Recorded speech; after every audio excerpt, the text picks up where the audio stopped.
नमस्कार दोस्तों, स्वागत है मेरे चैनल पर डर की दस्तक। आज जो मैं स्टोरी बताने जा रहा हूँ वो मोतिहारी के स्टेशन की कहानी है। वह स्टोरी एक मनीष नाम के लड़के की है, जहाँ उसे रेलवे का जॉब मिलता है बहुत ही कठिनाई से। उस मोतिहारी स्टेशन की कहानी अक्सर उसकी दादी सुनाई करती थी कि वो स्टेशन में कुछ ऐसा ही अजीब चीज होता है जो आपको मैं आज स्टोरी में बताने जा रहा हूँ। स्टोरी में देखते हैं, मनीष रेलवे ऑफिस में जब जाता है तो मनीष को बड़े ऑफिसर उसे कह देते हैं कि तुम्हारा शिफ्ट रात को होगा और सबसे बड़ा बात कि तुम्हें अकेले ही पूरा प्लेटफार्म को चेक करना पड़ेगा। मनीष सर से कहता है कि सर, मेरी तो डे की शिफ्टिंग हुई थी, ये नाइट शिफ्टिंग क्यों हो गया मेरा? मैं नाइट को नहीं करूँगा। मनीष, तुम्हें नौकरी बहुत ही कठिनाई से मिली है, अब तुम इससे पीछा नहीं हटा सकते। तुम लेकिन वेकिंग ना करो, तुम नाइट शिफ्टिंग ही करोगे और हमारे पास यहाँ कोई भी आदमी नहीं है जो कर सकेगा।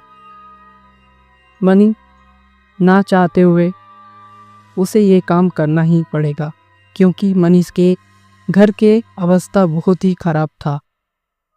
आगे कुआं तो पीछे खाई। मनीष चाबी ले लेता है। शाम के 7 बज गया था। मनीष अपने रूम में 10 बजने का इंतजार कर रहा था। जैसे ही 9:30 बजा, मनीष वहां से बैग लेकर निकल गया। मनीष रास्ते में घबराते हुए रेलवे स्टेशन पहुंचा। केबिन के चाबी डे शिफ्टिंग के मनोज भाई के पास था। वो भी अपना बैग तैयार कर लिया था वहां से निकलने का, डे शिफ्टिंग का। मनोज भाई उसे चाबी दे देता है और उसके कंधे में हाथ थपथपा के वहां से चला जाता है। मनीष अपने केबिन में चला जाता है। केबिन में अपने मन भटकाने के लिए उसने गाना बजा दिया और गाना सुनकर एक टेबल में अपने आंख बंद करके सो रहा था। उसे ऐसा लगा कि उसका कोई नाम पुकार रहा है।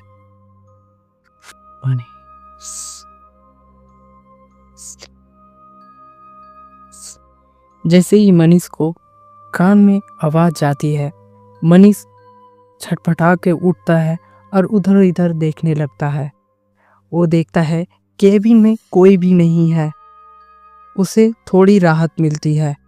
वैसे ही मनीष के फोन में अचानक से गाना बजने लगता है।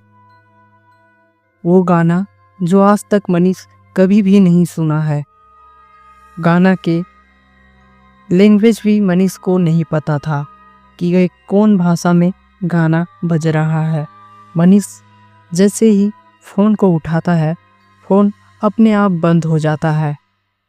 मनीष अपने हाथ से पावर बटन को भी नहीं टीपा था। ये बंद कैसे हो गया, मनीष ये सोच रहा था। तभी फिर से गाना बजने लगा और साउंड आगे से भी और भी बेसी था। मनीष दोनों हाथ से अपने कान को बंद कर दिया था। तभी अचानक से म्यूजिक बंद हो जाता है और केबिन के दरवाजे को कोई जोर से खटखटा रहा था। मनीष सोचने लगता है, मेरे अलावा यहाँ तो कोई भी नहीं था, ये इतनी रात को कौन आ गया? मनीष घबरा जाता है और घबराते हुए कहता है, कौन है? तभी वहाँ से एक लड़की की आवाज़ आती है, मेरी मदद करो साहब, मेरी मदद करो, दरवाज़ा खोलो या तो वो लोग मुझे मार देगा। मनीष सोचता है ये तो एक लड़की की आवाज़ है, मगर इतनी रात को उस लड़की के पीछे कौन पड़ा हुआ है? मनीष सोच रहा था कि ये छलावा है। मनीष उसे जोर से कहता है, नहीं, मैं गेट नहीं खोलूँगा। तभी मनीष सोचने लगता है कि ये कौन होगा इतनी रात को यह लड़की क्या कर रही है। तभी और जोर से दरवाज़ा खटखटाने लगता है और रोते रोते कहती है, प्लीज़ दरवाज़ा खोल दो या तो वो लोग मुझे मार देगा। मनीष रोने की आवाज़ सुनकर वो सोचता है केविन के गेट को खोल देता हूँ और वो लड़की को अंदर आने देता हूँ। तभी मनीष केविन के गेट को खोल देता है और वो देखता है एक दूध सी सफ़ेद एक लड़की जो उसके खूबसूरती की कोई भी मिसाल दूँ तो कमी है। वो उसे अंदर बुला लेता है। वो देखती है कि रोते रोते उसे कुछ कह रहा था, मगर मनीष उसके बातों पर ध्यान नहीं दे पा रहा था। उसकी खूबसूरती पर मनमोहक हो गया था।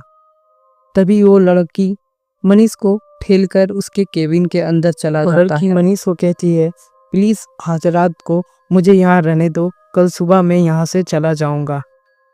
मनीष उसे ठीक है कह देता है और कहता है, तुम्हारे पीछे इतनी रात को कौन पड़ा हुआ है? तुम मुझसे कुछ हेल्प चाह रहे हो तो मैं पुलिस को इन्फॉर्म करूं? वो कहता है, नहीं, तुम किसी को मत बताओ, प्लीज़ आज मैं यहाँ रहूँगा और कल सुबह चला जाऊँगा। मनीष को वो लड़की कहती है कि मैं और गोपाल एक दूसरे को बहुत प्यार करते हैं। आज रात को हम दोनों यहाँ से भागने वाले थे, मगर मेरे बापू मुझे देख लेती है गोपाल के साथ, इसीलिए गोपाल तो अपनी जान बचा के यहाँ से भाग गया और मैं अपने बापू के साथ घर चली गई थी। मगर मुझे पता है गोपाल मुझे कल सुबह लेने आएगा, इसीलिए रात को मैं फिर भाग कर आ गया। मुझे तो समझ नहीं आ रहा था, मगर मुझे पता था इस स्टेशन में कोई भी नहीं आता, तो मैं इधर आ गया। आज भर तुम मुझे रहने दो, मैं कल सुबह यहाँ से निकल जाऊँगा। तुम मेरी मदद तो करोगे? मनीष हाँ कहकर उसे कहता है, तुम जब से आई हो तब से कपकपा रही हो, तुम यहाँ बैठ जाओ, मैं तुम्हारे लिए चाय लेकर आता हूँ। मनीष उसे वहाँ बैठने के लिए कहता है और किचन की ओर चला जाता है और उसके लिए चाय बनाता है। लगभग चाय बन ही गई थी। तभी मनीष उसके लिए कप में चाय लाता है। तभी वो लड़की की जोर से चीखने की आवाज़ आती है। मनीष के हाथों से चाय का कप गिर जाता है। देखता है जमीन के फर्श में खून के छींटे पड़े हुए हैं। तभी जोर से लड़की की चीखने की आवाज़ आती है। मनीष बाहर जाता है तो फिर से लड़की की चीखने की आवाज़ आती है। मनीष जहाँ चीख आ रही थी वहाँ दौड़ कर गया। वो देखता है एक इंसान पड़ा हुआ है और वो लड़की कुल्हाड़ी से उसके शरीर में वार कर रही है। मनीष ये देखकर वहीं सून पड़ जाता है और हिम्मत करके उसे कहता है, ये क्या कर रही हो तुम एक आदमी को मार दिया। तभी वो लड़की पीछे घूर के जब मनीष को देखती है तभी मनीष वहां पर सून पड़ जाता है। उसके चेहरे पर कटा फटा दाग था और उसके आंखों पर मानो कि उसके आंख नहीं पुतलियां है सिर्फ। उसके आंख पूरे काले, उसके दांत पूरे काले। मनीष ये देखकर वहाँ पर खड़ा ही खड़ा रह जाता है, माने कि उसके पैर जम गया है।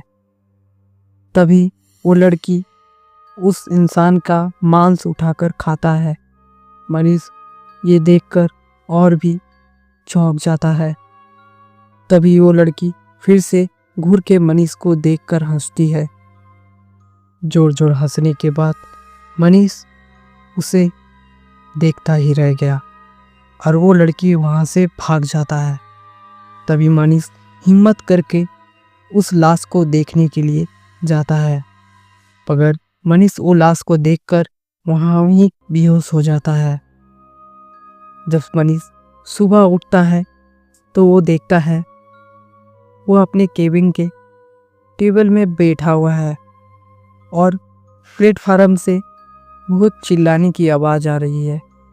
वो देखता है कुछ दल बनाकर प्लेटफार्म के सामने गोल से घेर कर सब लोग खड़े थे।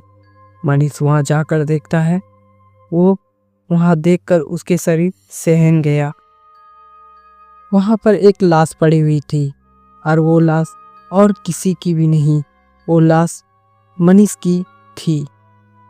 मनीष भी समझ गया कि इस स्टेशन में हर ऑफिसर की तरह मेरी भी मौत हो गई। क्या आप भी इस स्टेशन में एक रात बिताना चाहते हो? कमेंट में लिख कर बताइएगा। अभी के लिए बाय।